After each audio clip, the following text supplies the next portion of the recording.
Good evening. Thanks for joining us on India Business Hour. I'm Shireen Bhan. On to the action from Dalal Street, where the market surged for the second consecutive session today. So the Nifty closed well above 11,300. The Sensex ended above 37,500. Both the indices surging over 1%. The broader markets rose in line with the benchmarks.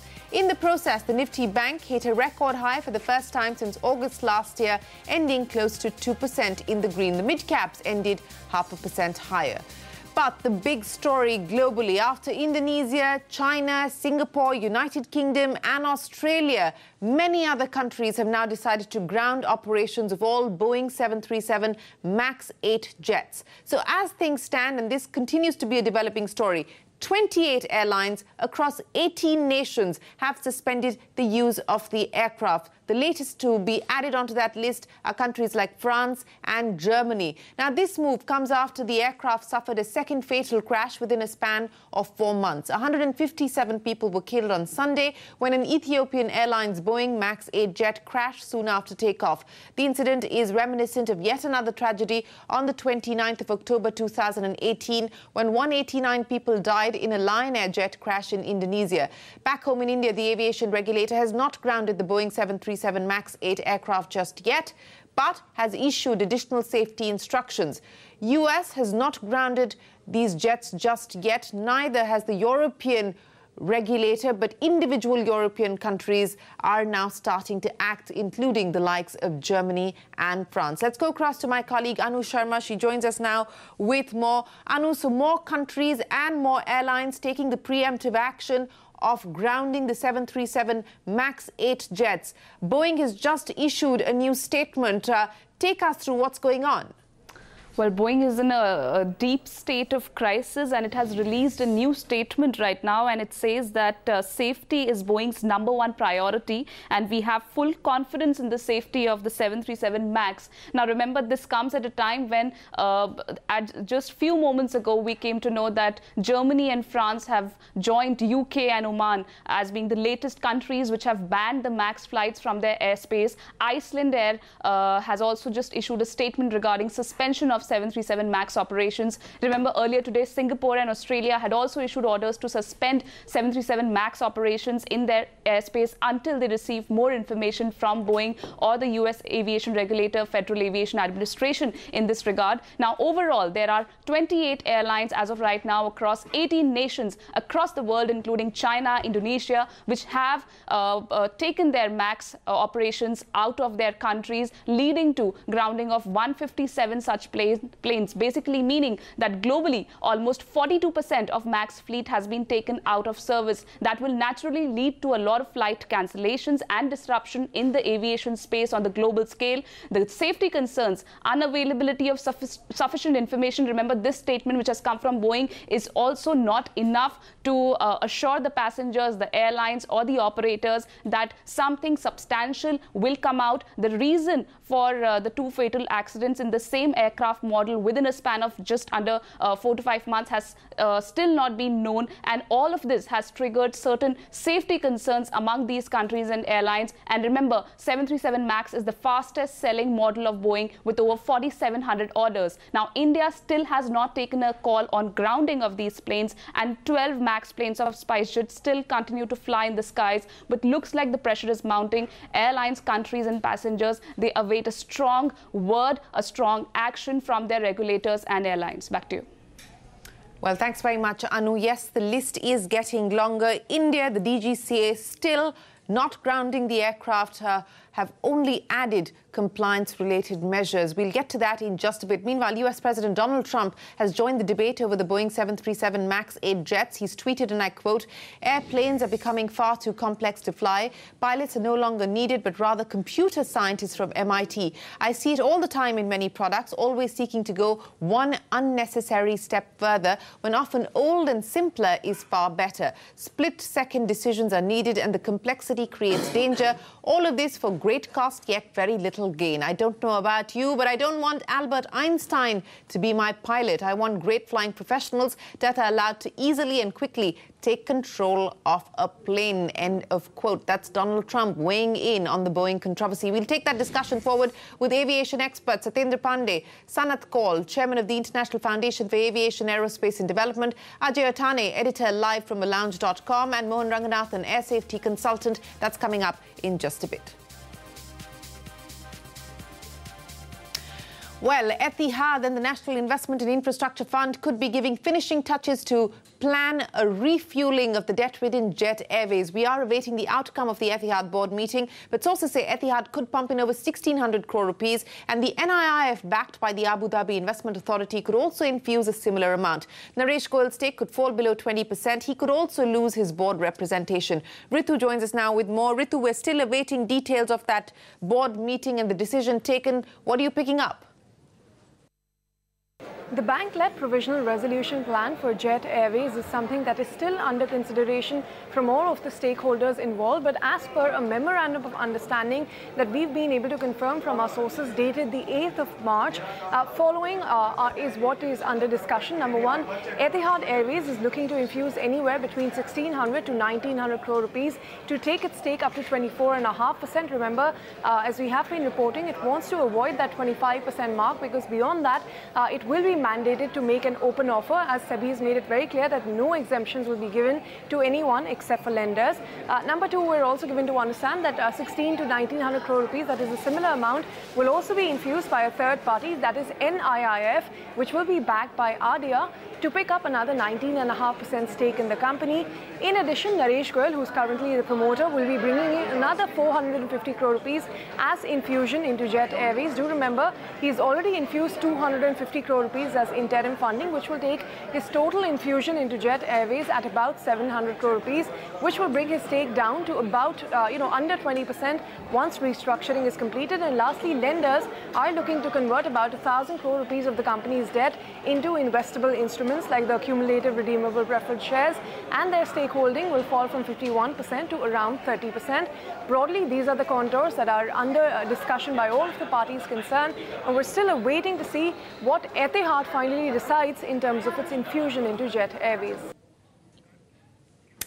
Ritu, thanks very much for joining us with that. Of course, awaiting the official details of that board meeting. The other big story, Uday Kotak, the promoter of Kotak Mahindra Bank, today told the Bombay High Court that it was not easy to dilute promoter stake in the bank and meet the Reserve Bank's norms. Therefore, Kotak's lawyers offered to cap promoter voting at 20% till May 2020. The court, however, rejected the offer, also adjourned the hearing to the 1st of April. Yash here with more. Yash, the Kotak Mahindra presenting a proposal, but the court saying no can do. Well, absolutely, Shireen, and it's certain that for now it will take a little longer, it will require a little wait when it comes to hearing and resolution on the merits of the case is concerned. But as far as today's hearing is concerned, essentially the Reserve Bank of India was expected to file its reply in the form of an affidavit. This reply was to Kotak Mahindra Bank's counsel stand when it comes to the entire mechanism of issuance of non-convertible preference shares when it comes to dilution of stake to 20%, the promoter stake to 20% from the current 30%. That is the stake held by Uday Kotak. That was taken on record, but a very brief argument from Uday Kotak's, Kotak Mahindra Bank's counsel, but a very powerful and important argument. Harish Salve, appearing for Kotak Mahindra Bank, said that it's not simple for the promoter to dilute a stake in the bank, which is a very strong portion in terms of, the quantity of that particular stake. But as a suggestion, what came from the council is that what can be looked at is that the voting rights of the promoter can be capped at equivalent to 20% of the stake held by that promoter in this bank, which is Kotak Mahindra Bank. To which the judge, Justice Oak, very categorically said that it's not that simple. And I'm quoting it here as is. Now, separately, we are also picking up from some of our sources in the legal team of the Reserve Bank of India that RBI would also not be very much comfortable when it comes to agreeing to a suggestion like this, when it comes to capping the voting rights.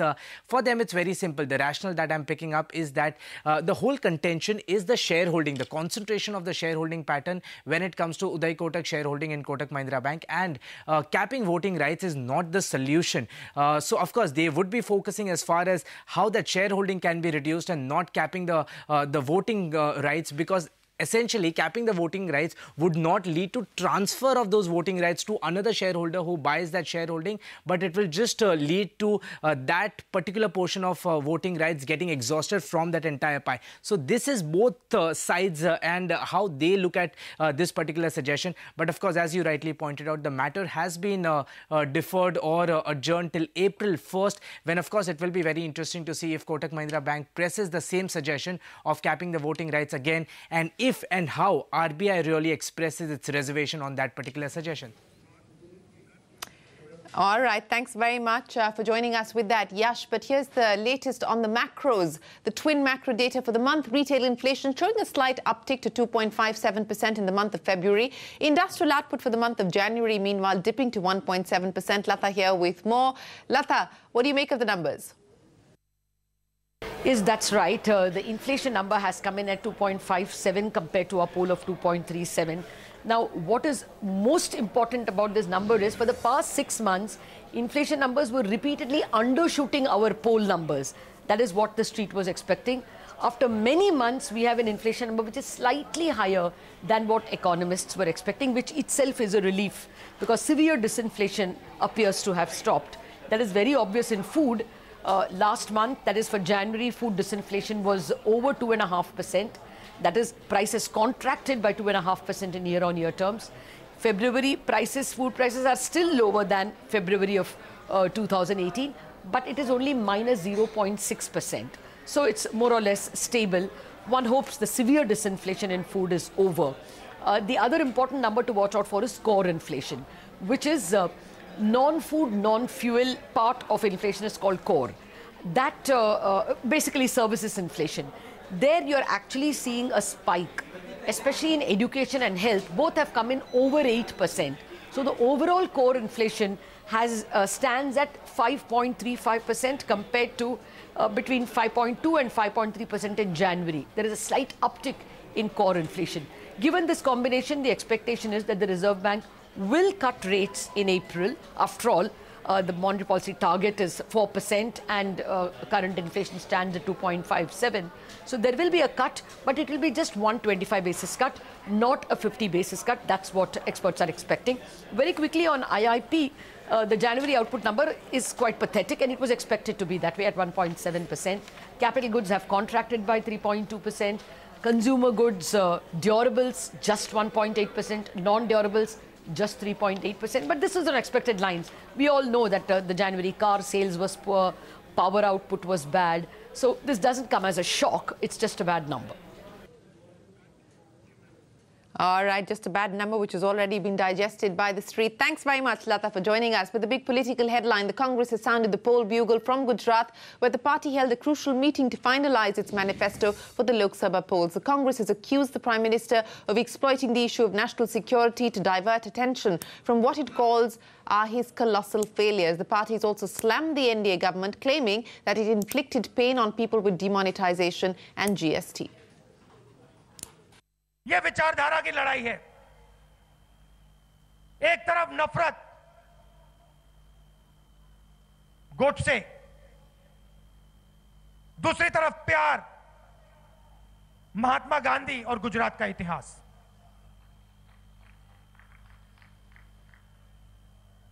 और जीत महात्मा गांधी की होगी, प्यार की होगी, भाईचारे की होगी, Congress party की होगी, गुजरात की होगी।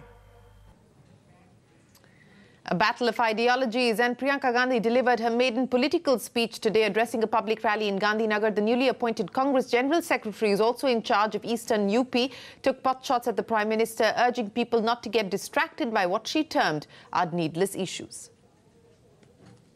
आप जागरूक बने, आपकी जागरूकता एक हथियार है, आपका वोट एक हथियार है। जो आपके सामने बड़ी बड़ी बातें करते हैं, बड़े बड़े वादे करते हैं, उनसे पूछिए। जो 2 करोड़ रोजगार उन्होंने आपको, जिनका उन्होंने आपको वचन दिया था, वो रोजगार कहाँ है? उनसे पूछिए कि जो 15 लाख आपके खाते में आने थे, वो 15 लाख कहाँ गए? While Priyanka Gandhi there addressing a rally in Gandhinagar, Patidar leader Hardik Patel has joined the Congress ahead of the Lok Sabha elections. Remember, Patel was the face of the Patidar quota agitation in Gujarat, also played a crucial role as an ally of the Congress during the last assembly elections in the state. But it's a setback for the Congress in Maharashtra. Congress's Sujay V.K. Patil, the son of the leader of the opposition, Radhakrishna Patil, has joined the BJP. Sujay Patil has been upset over not getting the Congress ticket from the Ahmednagar seat, so that's a big blow to the Congress party. And in West Bengal, expelled Trinamool MP Anupam Hazra has joined the BJP. Hazra had won the 2014 Lok Sabha election from Bolpur constituency. He was expelled from the TMC on the 9th of January for anti-party activities. And West Bengal's Chief Minister and Trinamool Supremo Mamata Banerjee has released her party's candidates list for the 42 Lok Sabha constituencies. The party has denied tickets to 10 sitting lawmakers. 17 women candidates have been fielded. These include leading actors like Nusrat Jahan. Veteran actor and sitting MP Munmun Sen will contest from Asansol. And a CNBC-TV18 exclusive hospitality company, Oyo, committing 1,400 crore rupees to expand in India. That's according to the new CEO of the company's Indian and South Asia operations, Aditya Ghosh. The former president of Indigo spoke to Saina Denugara about his new innings and his plans for Oyo. We actually treat both India and China as our two home markets. China actually exceeds India in the sheer number of rooms that it has today. India is a very supply-constrained market. Almost in any, business, product, service you look at, the moment you're able to improve the quality of service or improve the quality of the product that you're putting out there, make it more consistent, but are making it more affordable, the market just suddenly expands. This year again, we hope to more than double in size in India. All right. In terms of number of fully owned leased rooms? Yes, that's right. Okay. So, Ritesh and I were joking just a short while back that in November, when we announced that I'm coming and joining the journey, we were 143,000 rooms in India. Yeah.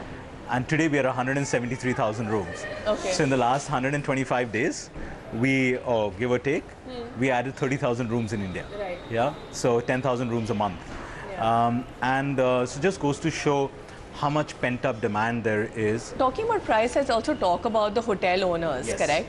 And I know while a couple of bad reviews don't the market make, but give us a sense of, what's in it for the hotel owners who are leasing out these properties to you to manage and run. And what percentage of your business comes now from hotels that you're franchising and leasing out? What are the sort of typical terms for which the lease holds? What are the renewal rates? How many people are kind of renewing those contracts? You put in money into a land or a building and you can get rental yield of, some minuscule percentage. The real estate market is not in its best of times. So here is a business which overnight starts generating money for you. So what are the 6 areas that we come in and work the most with? First, identifying the property and saying which is the brand that works best. Correct. Second, put in the infrastructure and the capital expenditure in the infrastructure to upgrade the facilities and make it. Sure. Third is then bring in trained staff, but at a phenomenally different efficiency ratio than what you would normally do. You have 4-5 people per room versus 1.5-2 people per room. That happens in the best of hotel chains. Fourth is that do you plug it into a large booking engine, but where we have complete price control. So we are not a marketplace. We do revenue management on all our hotels. Let's revisit the top story of the day. After Indonesia, China, Singapore, United Kingdom and Australia have decided to ground the operations of all Boeing 737 MAX 8 jets temporarily. These suspensions follow the Ethiopian Airlines crash, which has triggered safety concerns regarding the 737 MAX 8 planes.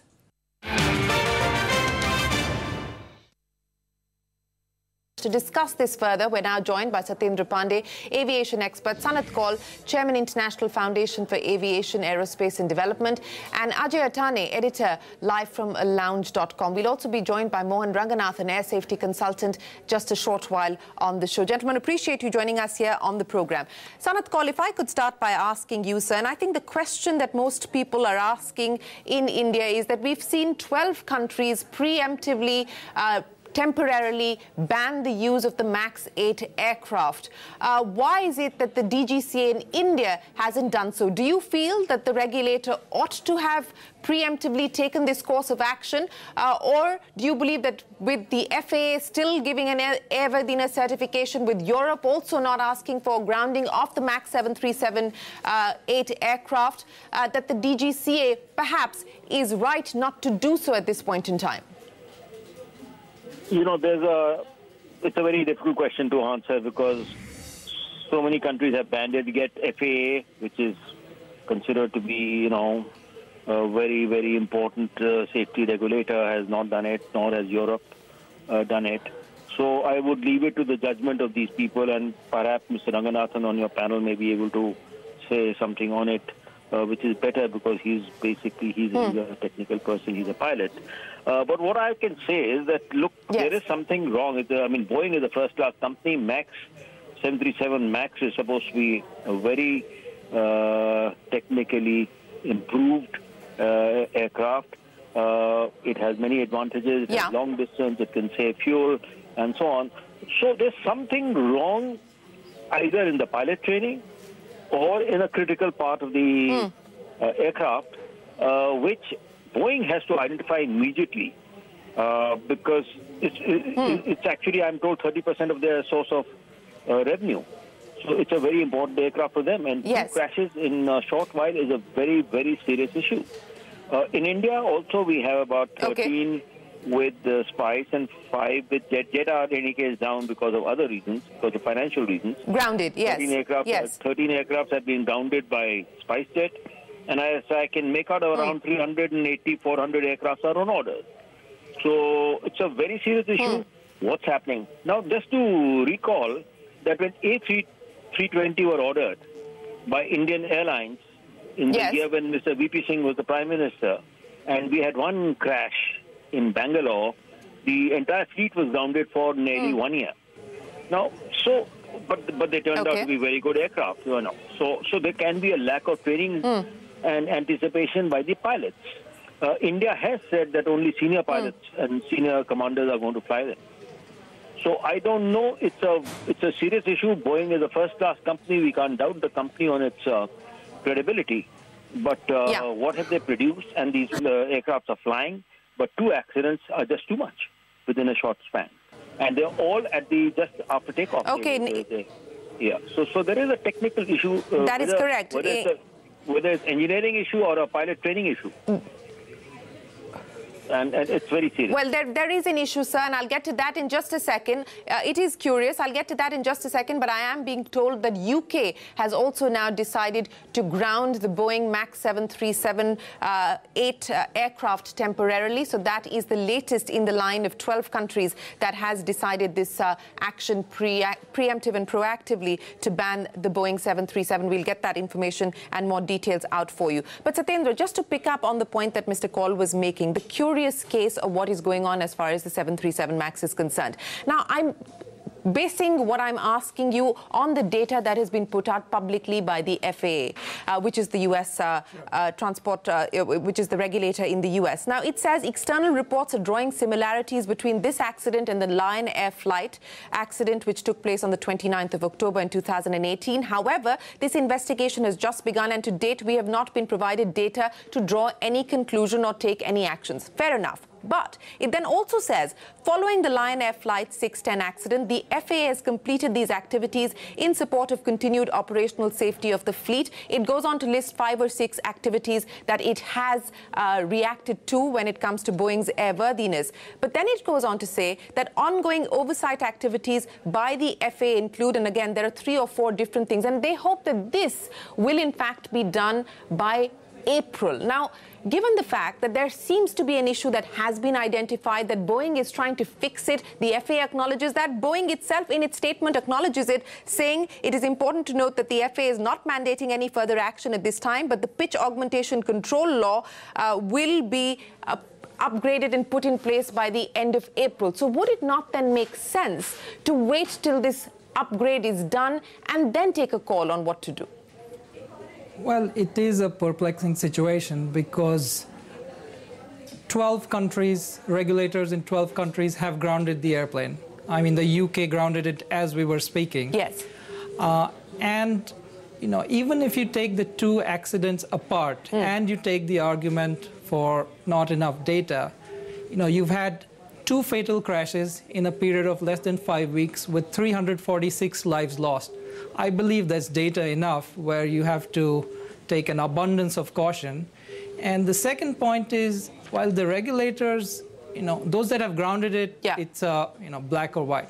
Those that have not, I also believe it's a communication issue because, you know, simply saying there's not enough data to warrant a grounding is not enough because there have been 2 fatal crashes. And in the history of aviation, I don't believe we've had 2 crashes with a similar aircraft type, you know, within a period of 5 weeks. So that's what's driving the situation. And, you know, I maintain, and in aviation folks maintain, the primary fiduciary duty in aviation is safety. So safety first. Safety first. Arjun, let me bring you in on this conversation now. There is a communication issue as well, as Satyendra is pointing out, that while the regulators that have not grounded, for instance, the FAA or the DGCA, are not telling you why they have chosen not to ground it. They're basically saying that on certain parameters, we've checked and we find that this is an airworthy aircraft. What do you believe is going to be the impact of this now as far as the ecosystem is concerned, Ajay, especially from a consumer's point of view? I mean, consumers are not, in fact, waiting for regulators around the world to take these calls. People are looking at flight radar and all other available information. There is an aware consumer there demanding accountability. What is this now going to mean for the regulators around the world who have not grounded? So I think, Shireen, you are very on the ball there where you say that there's not enough communication coming out of there. There's not enough communication coming out of Boeing as well, you know, apart from a very blandly written statement. Boeing has not, I know Boeing must be doing a lot of work in the background and they don't have enough to share. But, you know, there is a lot more that they could do in terms of Boeing could do what FAA could do and DGCA and all the other regulators and airlines which are choosing to fly the planes could do at this point of time to communicate about why they think they're taking a certain decision rather than just saying that the plane is believed to be airworthy. Of course, you know, that is a very... It's a given that if a thing flies, it should be airworthy. And having said that, airworthy, yes. Yeah, in the consumer's mind, I think what's going on at this point in time is, of course, it's a simple judgment. You know, they're putting 2 + 2 together, and whether the reason of both the crashes is the same or not. Basically, at this point in time, what is common to both the crashes is the fact that it's a Boeing manufactured 737 MAX 8 aircraft in both the cases, and that's why 8, yes, yeah, and that is the reason why the public is shying away from flying this aircraft. So I think airlines could do more at this point of time in terms of talking to their customers and assuring them rather than just holding the stick. I think. For instance, SpiceJet only communicated that it is a very sophisticated aircraft. What does that mean to the customer? Nobody knows, you know. You need to talk to the customer. You need to assure the customer that we're doing more at this point in time. Joining us now is Mohan Ranganathan, an aviation safety consultant and former instructor pilot of the Boeing 737. Mohan Ranganathan, thanks very much for joining us. Just to pick up on the conversation that we have been having on the program, given the fact that the investigation is still on, do you believe that this wait-and-see approach, this wait-and-see attitude being adopted by some regulators is prudent? Not at all. If you see, I don't know if you're aware, Australia has also banned MAX from the airspace a few hours back. Oman has done it. And so you've got China, Singapore, Oman, and Australia banning the MAX from the airspace. And if you look at the circular that DGCA has issued, the instructions, it's actually a mockery. It has definitely been dictated to them by the airline, because you just read the line and the wording of the thing about the experience. He says, for flying the MAX, PIC should have 1,000 hours, and first officer 500 hours on NG aircraft. Now, he does not say 1,000 hours PIC. He says that PIC should have 1,000 hours. It could be on any aircraft. I mean, he could be a 0-hour captain. He's a brand new captain, because you need 1,000 hours on type to get a command. So the way they have worded it, you can have a 0-hour captain on their MAX with a co-pilot who's got 500 hours on NG. It has been very cleverly worded so that they can use any captain who has no experience with a 500-hour co-pilot, which is a very, very dangerous spin by the DGCA. And I can take a bet it has been worded by SpiceJet.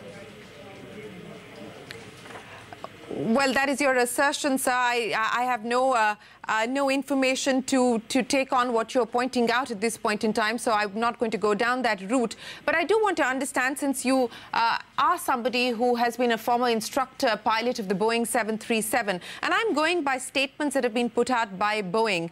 Boeing says for the past several months and in the aftermath of the Lion Air Flight 610 crash, Boeing has been developing a flight control software enhancement for the 737 MAX, which will be designed to make an already safe aircraft even safer. Now, the FAA anticipates mandating this software enhancement with an airworthiness directive no later than April. So the problem seems to be this anti-stall system, which repeatedly apparently forces the plane's nose down. Now, the patch or the software upgrade that Boeing says it will install latest by April. Do you believe that this is going to be enough? Now, to start with, they say they will install it by April, which means for the next 45 days, the MAX is unsafe because it doesn't have that software update. Do you understand? We've had 2 fatal crashes in 4 months. Now, they are talking of the software upgrade latest by April. They don't say a date. They say latest by April. It could be 30th April.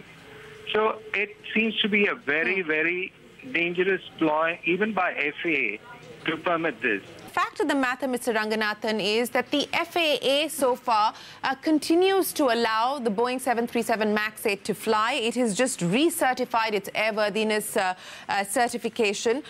Europe has not asked for grounding yet. So the DGCA, sir, as a regulator, is not alone, even though you might question the additional compliance measures that have been put in place. But the DGCA certainly is not alone.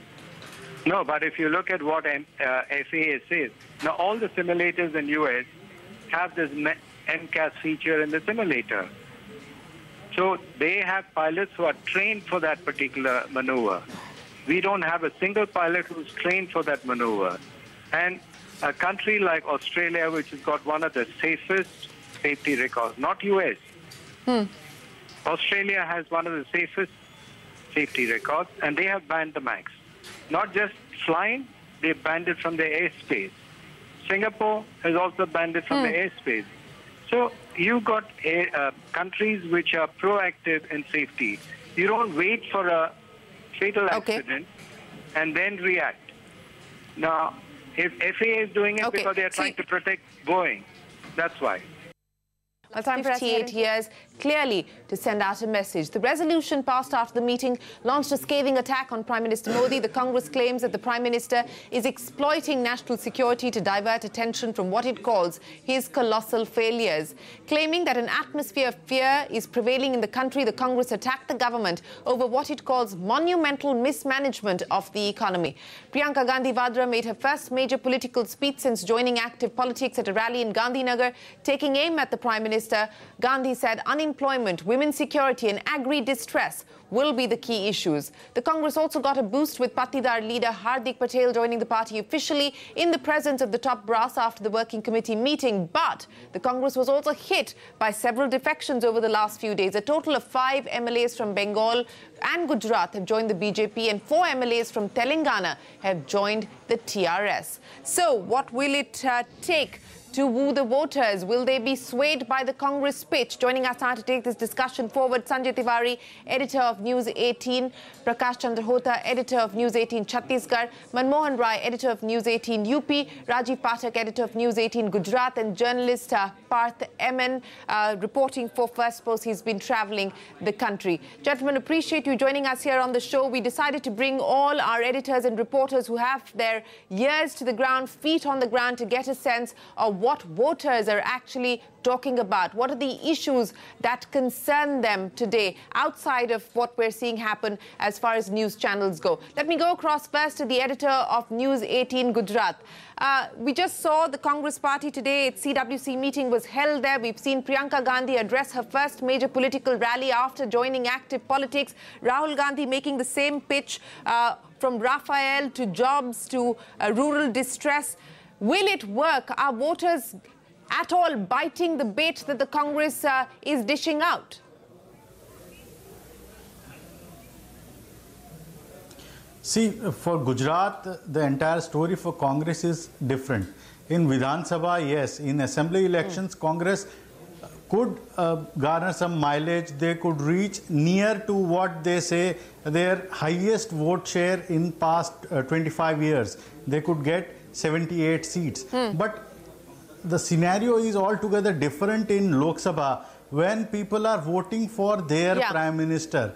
Please remember, Narendra Modi, whatever, whether he contests from Varanasi or any other place, but he will be considered a Gujarati Prime Minister. So the battle, the main issue in Gujarat is bringing Gujarati Prime Minister back into the power. But I want to also talk about what we've seen happen with the defections in Gujarat. It almost looks like the Congress party is in a state of flux at this point in time. What do you make of the developments there, Rajiv ji? See, absolutely, the defection has a proper strategy. BJP has been eyeing on the MLAs from the areas where they did not perform well in the assembly elections, like they got Jawahar Chavda and made him the cabinet minister. He comes from a Porbandar Lok Sabha constituency, but his impact is on Junagadh, the nearby district, and the majority community there is Ahir community, and Jawahar Chavda belongs to that. So Junagadh is the district where BJP could not win a single seat out of 7 seats in the district. So to manage that situation, they brought out Jawahar Chavda from Congress. Let me bring in Pratik into the conversation as well. Pratik, ये बताइए, राहुल गांधी ने आज भी अपना जो election आश्वासन है, he's pegged that on demonetization, on the impact of demonetization and GST, on the mismanagement of the economy, on the atmosphere of fear prevailing in the country, vowed to restore the health of the economy, improve job growth, social justice, harmony, benefits for all, minimum income guarantee. ये आपको लगता है कि कुछ traction मिल रहा है? अगर आप रोज ही मिल रहे हैं वोटर से, क्या किस प्रकार का रवैया अपना रहे हैं वो इसको लेके? देखिए, दो चीज़ें थी जब मैंने ये अभी टूर जब स्टार्ट किया, और मैं इस वक्त इलाहाबाद में हूँ, प्रयागराज में हूँ, तो प्रयागराज ईस्ट में और अहमदाबाद एकदम वेस्ट में। तो यहाँ पे जब मैं आया, उससे आने से पहले मैं वेस्टर्न यूपी में था, सेंट्रल यूपी में आया, and then now I am in eastern part of the UP. अब टॉपिक्स जो हैं फ्रॉम वेस्ट टू ईस्ट, मुझे लग रहा था पोस्ट पुलवामा और प्री पुलवामा क्या रहा है, डिफरेंस क्या आ रहा है, और ये मेरे दिमाग में था। जब मैं वहां से निकला तो पुलवामा का फैक्टर बड़ा फैक्टर लग रहा था, लेकिन मैं जब इलाहाबाद में आऊँ, यहाँ प्रयागराज में आया, तो आज सारे नौजवान यहाँ पे मौजूद थे, and everybody is saying that कि रोजगार जो है वो बहुत बड़ा मुद्दा है। रोजगार पे हमको सरकार से पूछना है, सवाल पूछना है। And what Priyanka is saying in Ahmedabad, वो एग्जैक्टली यहाँ पर लोग इस सवाल को पूछ रहे हैं। ये इशू है इसको नकार नहीं सकते.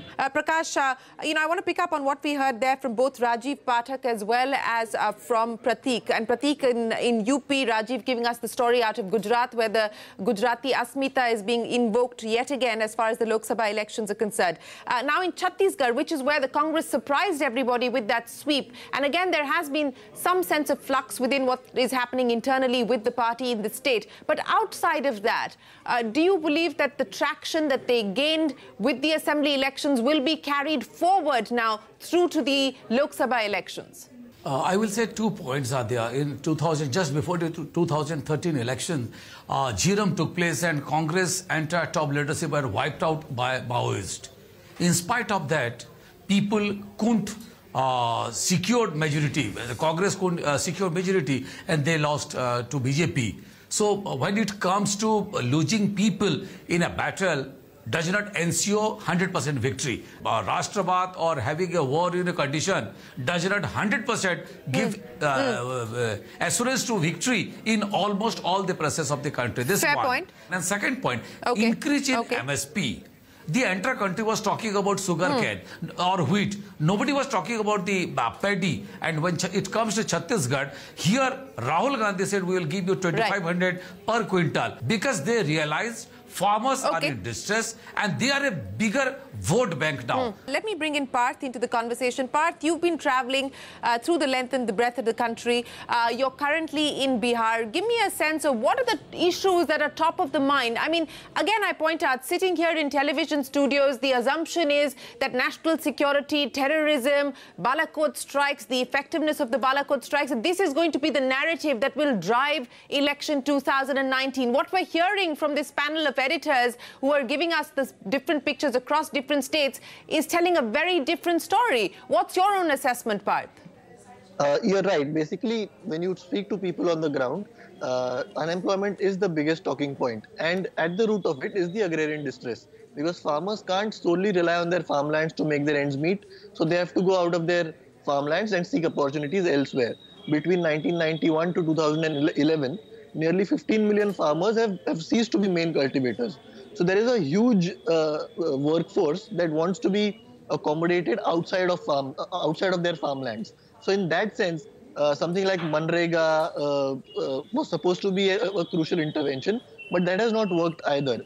So joblessness and farm distress are two of the most important things on people's minds. But to an extent, it is true that after Pulwama and after Balakot actually, national security has entered the debate. Sanjay Tiwari, the BJP would like this to play out as a presidential-style election of Mr. Modi versus, leaders like Rahul Gandhi, etc., from the Congress party. They would also like this to be driven by the national narrative as opposed to state and local issues. But a lot of the people that we've been speaking to, and we did a similar panel yesterday, seem to suggest that their assumption is this will not be a single issue or a single narrative election. This is going to be the national narrative viewed very differently by different states, and state issues, local issues will also play a significant role. How are you seeing this play out, Sanjay? बिल्कुल श्रीन, interestingly जैसे जो कांग्रेस जिन issues पर bank कर रही है, जैसे बेरोजगारी है, अनएम्प्लॉयमेंट है, एग्रेरियन क्राइसिस है, तेलंगाना और आंध्र प्रदेश में यहाँ पर ये बहुत बड़े इशू नहीं बनने वाले हैं. जैसे मैं तेलंगाना के बताऊं, हाल ही में के चंद्रशेखर राव जो है वो चुनाव जीत कर आए हैं, पूरे कॉन्फिडेंट है.